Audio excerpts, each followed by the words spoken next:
E aí você está assistindo uma live no YouTube, a live do trio, pelo Felipe Noronha, a Gabriela Brino e o Eduardo Jardim, e do nada sai uma informação que muda o dia do Santista. A informação é a seguinte: Sampaoli estaria disposto a conversar em 2025 para assumir o Santos.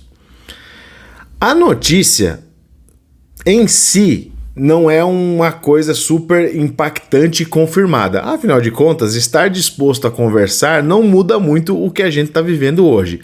Mas já dá aquela iludida boa para quem hoje em dia está vivendo com Fábio Carille e uma dificuldade absurda de subir da Série B para a Série A.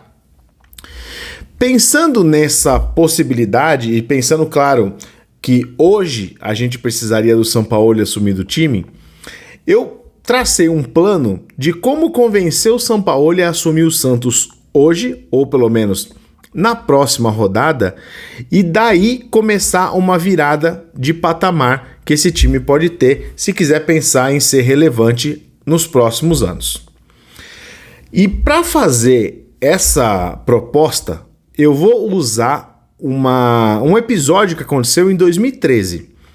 Quando o Santos também tentou trazer um argentino tão maluco ou mais do que esse careca mau caráter que a gente quer em 2025 à frente do time do Santos.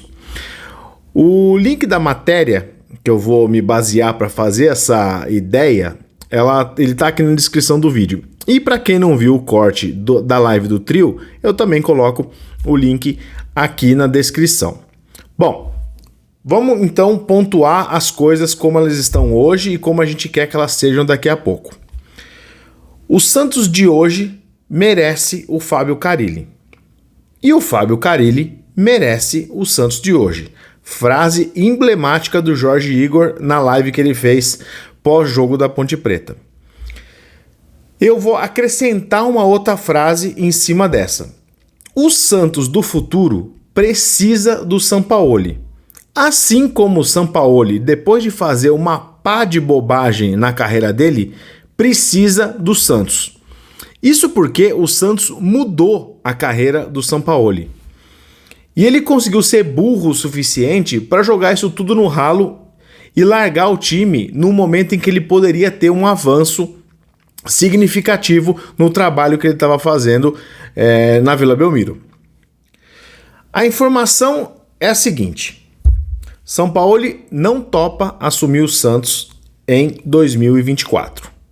A alegação dele é que ele não conhece a Série B, entraria num campeonato que ele nunca parou para olhar, que poderia ser ali um momento confuso e difícil da carreira, e por isso ele topa conversar se o Santos subir em 2025. Até aí, ok, o cara também não precisa se sujeitar a tudo só porque ele teve um trabalho bom em uma equipe. Beleza. Mas está exatamente nesse ponto a maior ideia desse plano que eu vou dividir com vocês. E aí eu vou usar a referência de 2013. Em 2013, o Santos tentou trazer o Marcelo Bielsa. Na época, já lá atrás, ele já era um dos técnicos mais renomados e um dos caras que mais estudavam futebol no mundo.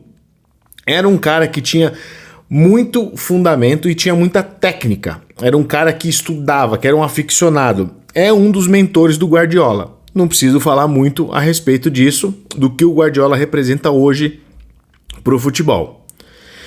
Na época, em 2013, qual que era o combinado que foi desenhado entre a diretoria do Santos daquela época com o Marcelo Bielsa? Isso foi mais ou menos na metade do ano, tá?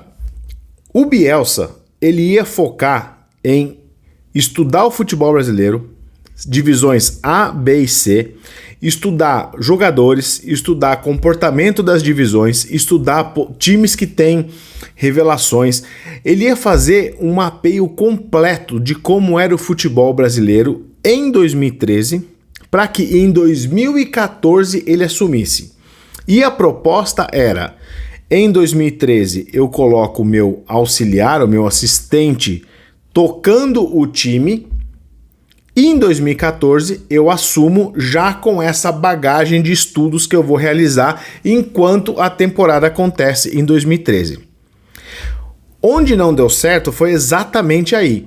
A diretoria do Santos na época, que eu acho que era o Laor ainda, e depois viria o Modesto, acho que em 2014, achou muito arriscado colocar o time jogando uma Série A com um assistente para ter a projeção de que 6 meses depois poderia ter um técnico de ponta assumindo o time. E por isso o negócio não foi para frente.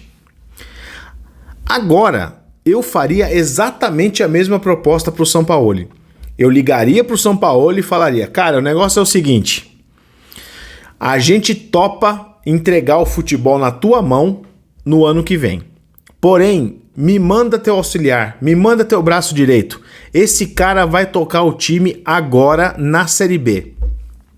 E aí você dá o contexto do que é a Série B do Santos hoje para esse assistente ou para o próprio Sampaoli.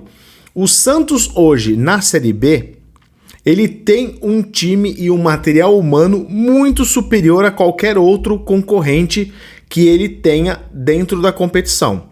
Ou seja, o Santos com meia dúzia de bons treinamentos e boas jogadas que ele consiga fazer durante a semana, com esse intervalo de trabalho que o Santos tem, o Santos sobe com sobras. Não sobe hoje com sobras porque o técnico que a gente tem é limitado e se recusa a fazer alguma coisa relevante e diferente para fazer esse time jogar bola. É um acomodado, tem uma mentalidade pequena e por isso o Santos não evolui.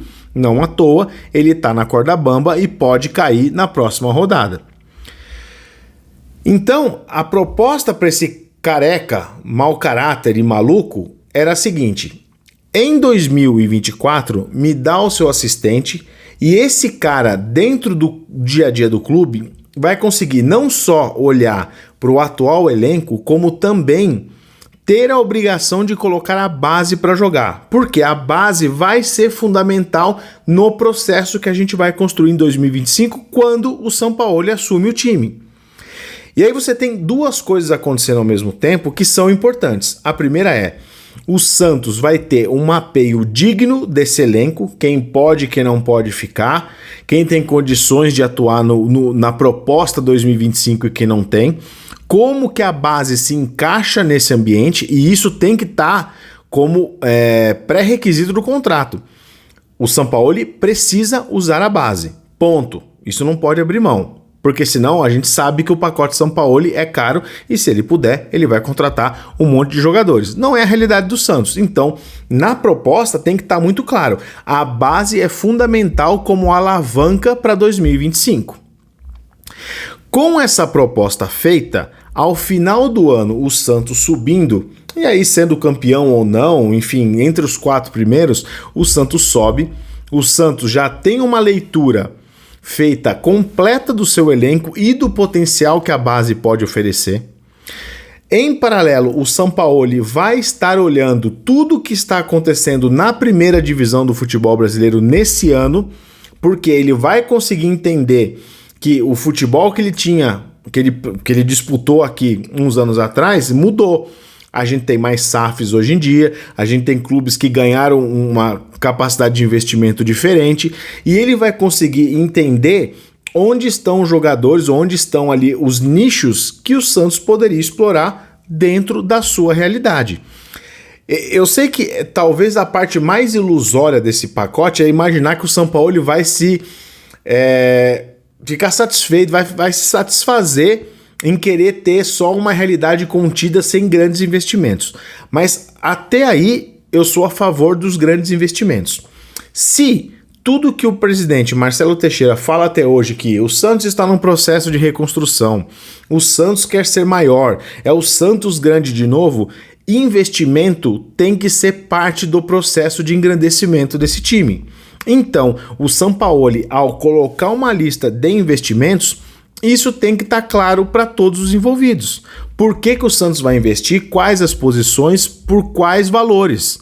E aí você começa a construir um planejamento agora, pensando no ano que vem.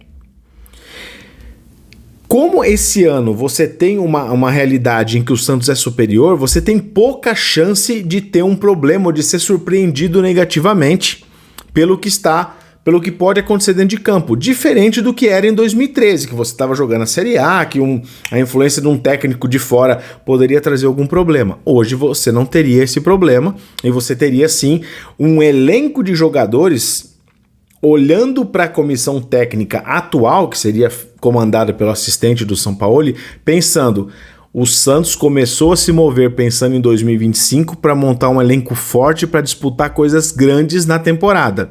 Opa, peraí, eu quero fazer parte disso, eu quero fazer parte de um projeto ambicioso, eu quero fazer parte de um time comandado por alguém como o Sampaoli.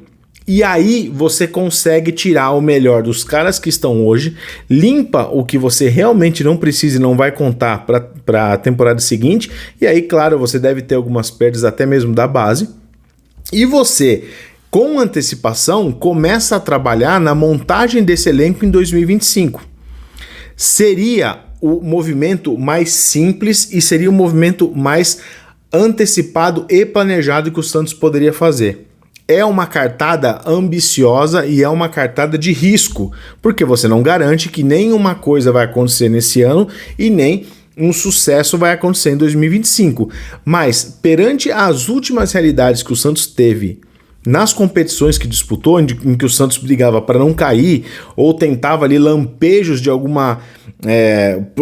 protagonismo muito baseado na aleatoriedade, eu acho que construir esse cenário onde o Sampaoli assume em 2025, mas tem o seu time de confiança atuando em 2024, pode ser uma cartada que vire uma chave no Santos.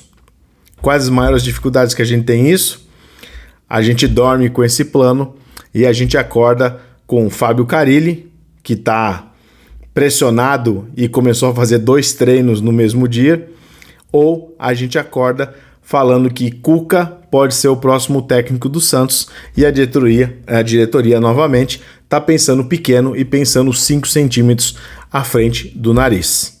Sampaoli seria uma cartada de demonstração de força do Santos. É uma oportunidade, sim. Eu iria com esse plano, modéstia à parte, à frente. Me diz nos comentários o que você acha, me diz se você faria algo diferente e me diz até se você gostaria de ver o Sampaoli de volta no comando técnico do Santos. Beleza? Se você ficou aqui, não se esquece de curtir o vídeo, de se inscrever no canal e, claro, de dar a sua opinião nos comentários. Fico por aqui. Um abraço, tchau!